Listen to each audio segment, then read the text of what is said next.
Hello, in this video we're going to take a look at the equation of a quadratic function and some information that we can get from that. Alright, so our first example, we have the equation of a quadratic function. We are going to find the equation of a quadratic function that has a vertex at the point 3, negative 12, and a y-intercept of negative 3. Well, if we have a y-intercept of negative 3, that tells us that our graph goes through the point 0, negative 3, because all y-intercepts have an x value of 0. All right, now there's two different forms of a quadratic equation. We've got one that is f of x equals ax squared plus bx plus c. That is what we call the general form, and it's not going to be very helpful to us right now. Our other form of a quadratic equation is a times the quantity x minus h squared plus k. This is what we call the standard form or the vertex form. And the reason we call this the vertex form is because the point h, k is our vertex. And that is the form we're going to use because we know our vertex. We want to find the equation that has a vertex at the point 3, negative 12. So we are going to plug in 3 for our h value and negative 12 for our k value. And then we are going to plug in this other point, our y-intercept, in for our x and our f of x, or our x and our y, into that form. And so our f of x is going to be negative 3. We don't know what a is. We're going to use this process to find a. Our x value is 0. And then minus h is going to be minus our x coordinate at our vertex, quantity squared. Don't forget about that square up there. And then our k is our y value at our vertex. So that's going to be a negative 12. And we're going to use this to solve for a. So first let's clean up that right-hand side. Inside the parentheses we get negative 3 squared is going to give us a 9. So I'm going to write this as 9a minus 12. Basic linear equation here. Now we're going to add 12 to both sides. So negative 3 plus 12 is 9. And then we'll have 9a on the right. Divide both sides by 9. And we will get that a is equal to positive 1. So that means that our equation can be in the form of f of x equals 1 times x can be any value, but our vertex is going to stay the same. So we're still going to have our vertex, our h and our k, on our graph, or on our equation.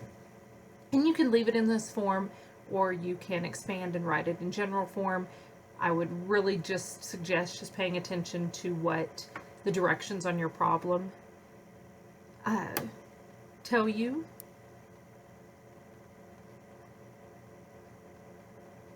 And so this would be one version that would work for your answer. The directions here just said find the equation. Or you could go ahead and multiply that out and write that as x squared minus 6x plus 9, and then we still have that minus 12 on the end. And so another form that would give us the same answer in general form, we would have x squared minus 6x minus 3. All right, doing the same thing. We want to find the equation of the function with vertex of 2, negative 1. So that's going to be our h and our k going through the point 1, 2. That's going to be our x and our f of x. And so we get 2 equals a times x minus h, quantity squared, plus k, or in this case minus 1.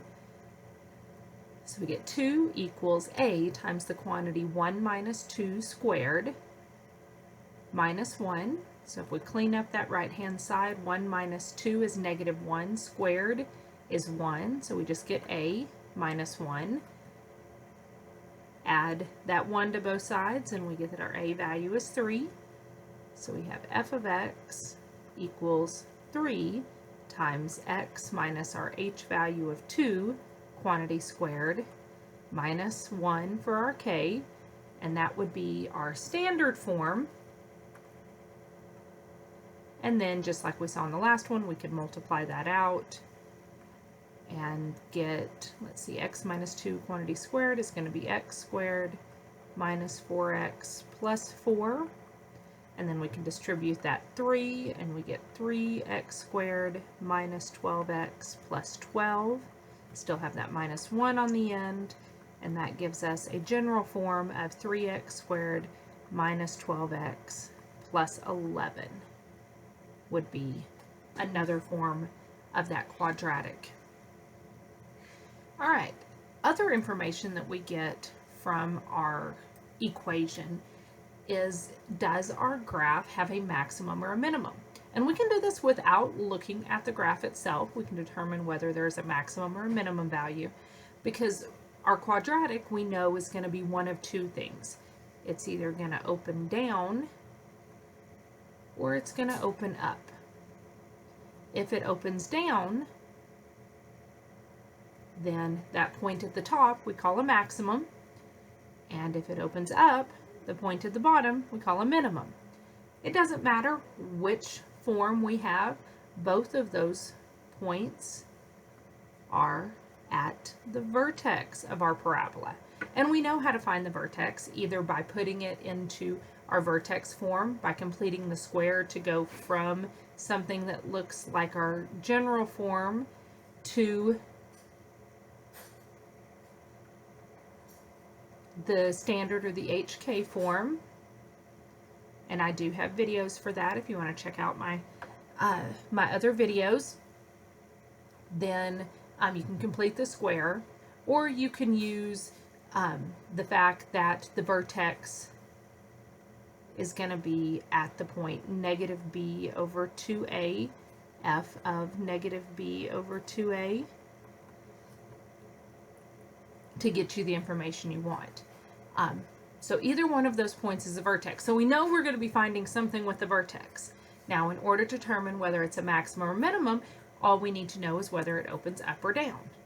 And remember, it's going to open up if that leading coefficient, if that a value is a positive number, and it's going to open down if that leading coefficient, that a value, is a negative number. And it does not matter which form we have, that a value is the same in either form. Here we got an a value of 1, and we have an understood coefficient of 1 here and an understood coefficient of 1 here. On this one we got an a value of 3, so we have our a value is 3 here and 3 here. So we see that that a value doesn't change no matter which form we're in. So on this one, all we need to do is determine whether that a is positive or negative to see whether it's going to have a maximum or a minimum. All right, so our first example, we've got f of x equals 6x squared plus 12x. The only thing we're interested in is that coefficient on our x squared term. In this case, that's the 6. That is a positive number, so that means our parabola is going to open up and it will have a minimum. And that minimum value is going to be the y value at the vertex. So if we want to find that minimum or maximum value, that is going to be the y value at the vertex. And so you can either complete the square, or you can just use the easiest way to do it, I believe, is to use negative b over 2a. So our b here is the coefficient on our x, so we get negative 12 over 2 times the coefficient on our y. That does give us a negative 1, and that's giving us our x value at the vertex. To find our y value, we're going to plug that negative 1 back into our equation.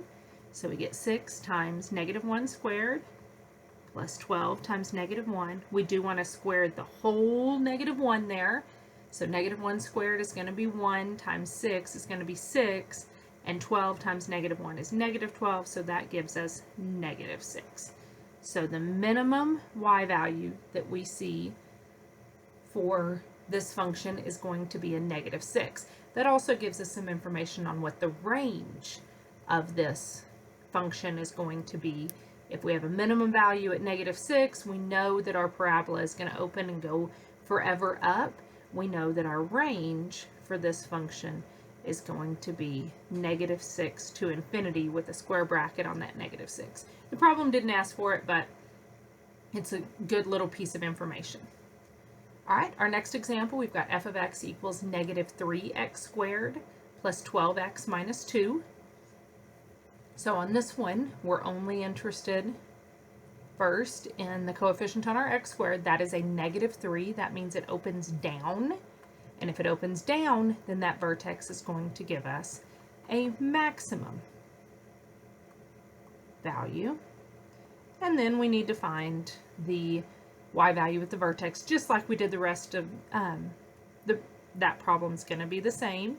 So -b over 2a is going to be -12 over 2 times -3. -12 over 2 times -3 simplifies to a positive 2. And then plug in 2 into our function.